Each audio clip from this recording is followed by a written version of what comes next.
মানে থাকতে হবে। ওই বাড়িতে কারা থাকে আগে দেখতে হবে। ডাইনি মন্ত্র করে নিজের চোখকে দূরবীনের মতো করে ফেলল। সে দেখল বাড়ির দাওয়ায় এক থুরথুরে বুড়ি তার পটলা নামের এক নাতির সাথে বসে আছে। আরে এ তো একেবারে সোজা শিকার, এক বুড়ি আর তার বোকা নাতি। চলো চলো, এই কুমড়ো আজ থেকে আমাদের। যেই ভাবা সেই কাজ। ডাইনি পরিবারটা হাওয়ায় মিশে গিয়ে সোজা কুমড়োর কাছে পৌঁছালো। কুমড়োর গায়ে একটা পোকা খাওয়া ছোট্ট ফুটো ছিল। ডাইনি ফু দিতেই সেই ফুটোটা তাদের ঢোকার মতো বড় হয়ে গেল, আর তারা সাই সাই করে কুমড়োর ভেতরে ঢুকে পড়ল। কিন্তু ভেতরে ঢুকেই তারা থমকে গেল। কুমড়োর ভেতরে দেখা যাচ্ছে কুমড়োর আরেক কোণায় এক পরিবার গুটিসুটি মেরে বসে আছে।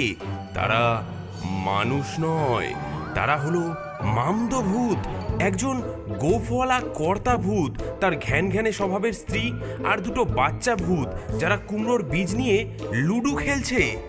এই কে রে তোরা? বিনা অনুমতিতে আমাদের বাড়িতে ঢুকেছিস? জানিস না এই কুমড়ো আমাদের পৈতৃক সম্পত্তি? তোমরা আবার কারা? এই কুমড়ো তো চালে পড়েছিল, এটা এখন আমাদের। ওগো, কি অসভ্য কথা!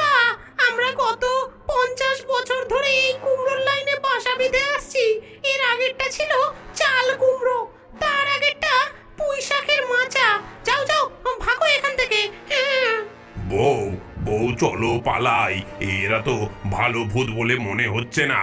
এই চুপ করো তো তুমি, এক চুলো নড়বো না এখান থেকে। এই বাড়িতে আমরাও থাকবো, অর্ধেক তোমাদের আর অর্ধেক আমাদের, বেশ এটাই শেষ কথা। ডাইনি তার লম্বা নখ দিয়ে কুমড়োর নরম শ্বাসের উপর একটা গভীর দাগ কেটে দেয়।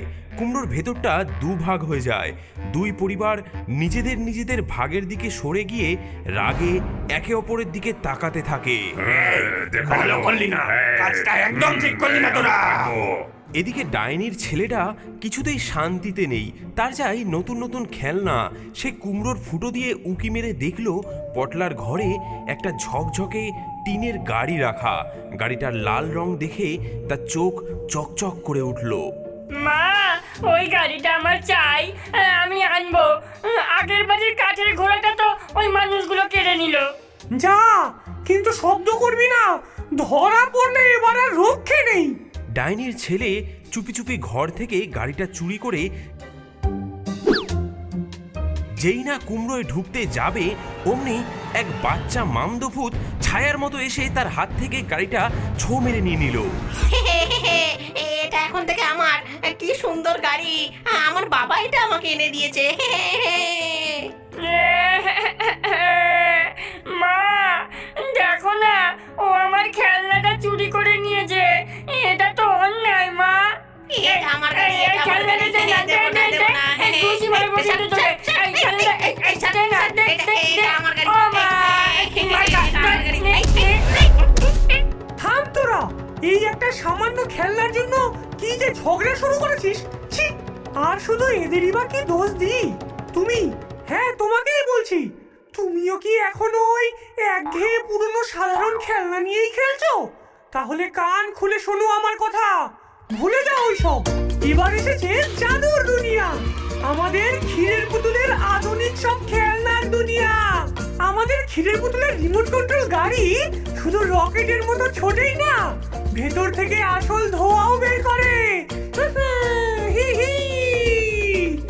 আছে গান গাইতে গাইতে হেঁটে চলা মিউজিশিয়ান কাকড়া, উল্টো হাঁটা জোকার, আর স্পেস থেকে আসা গান বাজানো পান্ডা।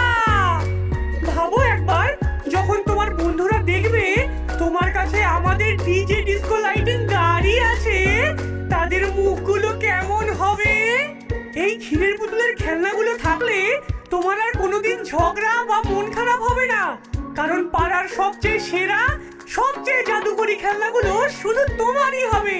তাহলে আর এক মুহূর্তও দেরি না করে তোমার বাবা মাকে বলো এক্ষুনি আমাদের হোয়াটসঅ্যাপে খেলনা চাই লিখে পাঠাতে। আমরা ক্ষীরের পুতুলের সব জাদুর খেলনার ছবি পাঠিয়ে দেব।